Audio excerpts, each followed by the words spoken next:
Greetings! It is I, Titus Van Dracovin, Lord and Emperor of the Dracovin Empire, and welcome! It is time to continue my discussions of various campaign settings of Dungeons & Dragons dating back from AD&D. And of course, where we started with Spelljammer, Dungeons & Dragons Adventures in Space. Well, let's continue where we left off. We were talking about basically the elements of space itself. We talked about a lot of the peoples and societies that exist out there. We're talking about actual space. Let's continue our discussion on the crystal sphere. The crystal sphere has no effective gravity on either side of it, either on the inside or the outside. So as an exception to the rules of gravity in large objects, since this is such an insanely large object, no effective gravity. Now, there is no magic or damage which can alter the state of the sphere itself, except for magic that is used to create portals. And the only reason why it seems like this exists is that portals are created naturally, so it seems like to be triggering a natural phenomena that sometimes occurs just in a chosen spot. It's basically like natural phenomena tends to occur. I can force it to occur here temporarily. It is immune to the effects of wish spells and to the will of any kind of extraplanar being, deity and beyond. So if you are planning to travel, you have to actually prepare ahead of time if you're going to go through the sphere here, because you're going to have to be ready to travel through it and to pierce it. There are a number of ways that you can effectively get through the barrier that is your crystal sphere, your crystal shell. One, you teleport through it. Teleportation works just fine. Dimension Door also just works fine. You can just get to the other side with either of these type of spells. Of course, more you're on your own then, but you could. You could use a Phase Door spell. Phase Door spell opens up a portal.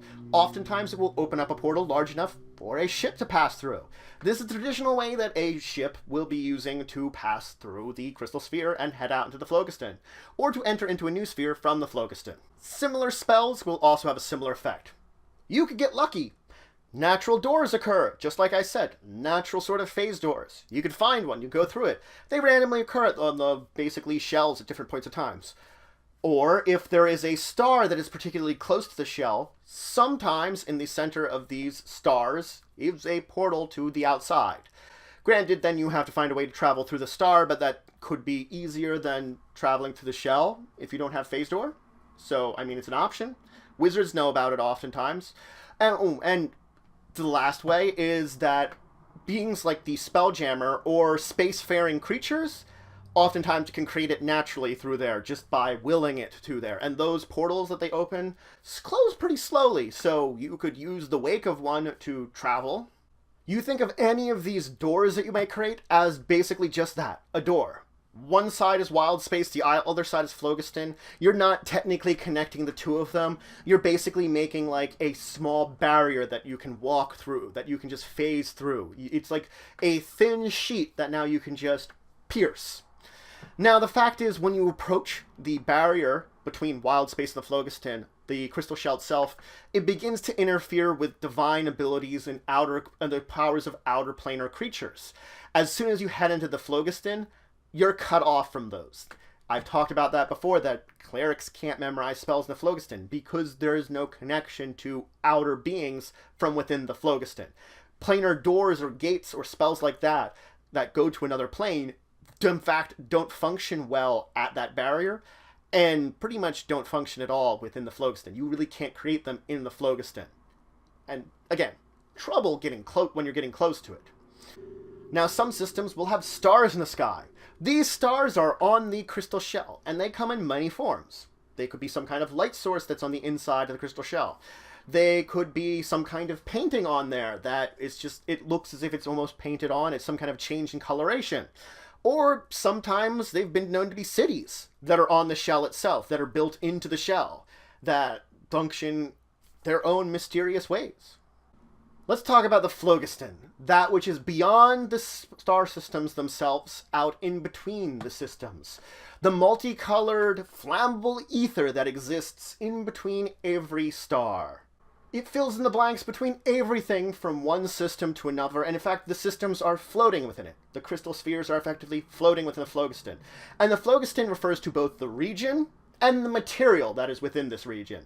The phlogiston is actually at various thicknesses in different locations. And actually this is one of the things that you'll have these rivers of thicker, denser phlogiston going between the various spheres.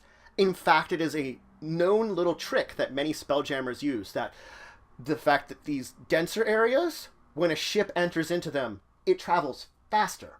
So the denser the phlogiston, the faster your ship will travel. So these rivers are in fact a great way to travel very fast between spheres. But also, the deeper you dive into it, the quicker your ship will go. Basically, you can control the speed of your ship by having it either greater immersed into this river of phlogiston that's thicker, or emerging slightly less from it. And this is a way that you can travel very quickly in the phlogiston from sphere to sphere. Now, gravity works just the same as it does in wildspace in the phlogiston. Only most of the time, the only items of size you have in the phlogiston are ships themselves. And I talked about how crystal spheres have their own sets of rules when it comes to gravity. Basically, they're really unaffected by it. Now, the fact is that this material isn't made up of any of the 4 basic elements. The 4 basic elemental planes, earth, air, water, fire, which kind of make up the primary multiverse, and each of these sphere systems, phlogiston isn't made of anything. Also, it's a unique fact that the phlogiston cannot be reproduced or brought into wildspace. As soon as it comes into contact with wildspace, it dissipates into nothingness. So you can't reproduce it there, and you can't gather it and bring it with you. Another important thing, it is incredibly flammable. Like oil soaked in cotton, flammable. This doesn't mean as soon as you spark some kind of flame, it will blow up the entire thing. It's just that every flame itself, whatever you would create, sparks off and causes small explosions at about 3 times the radius it would normally do of whatever fire effect and 3 times the damage. Now, this is really talking about damaging effects that you might have, but the fact is any kind of flame can cause sudden bursts over an area and cause fire-based damage. And the sheer fact is that depending on the size of whatever you started with, depends on how big it is. Fireballs get huge and damaging and murdering, and will probably include you, while something even like a little lit candle that you just sparked will probably have a big, like, whoosh, and maybe burn you pretty decently.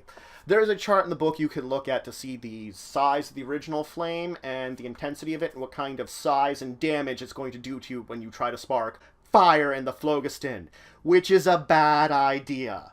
It is flammable. Don't do it. There is very little way that you prevent you from exploding from it. But that's it for today. I continued my discussion on space itself while finishing up my discussion on the crystal spheres / shells.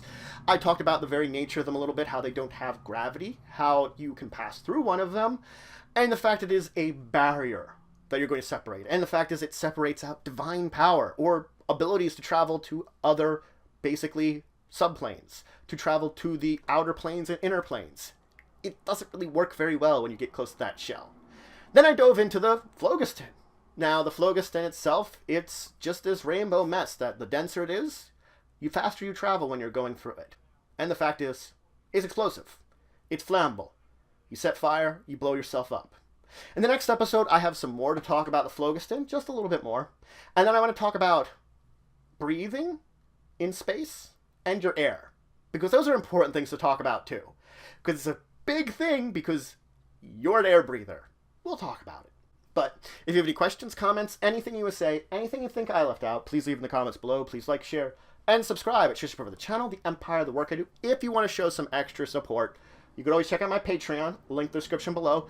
I've got some great rewards for you, and your support helps to grow and improve the channel. But regardless, until the next time, I bid you farewell.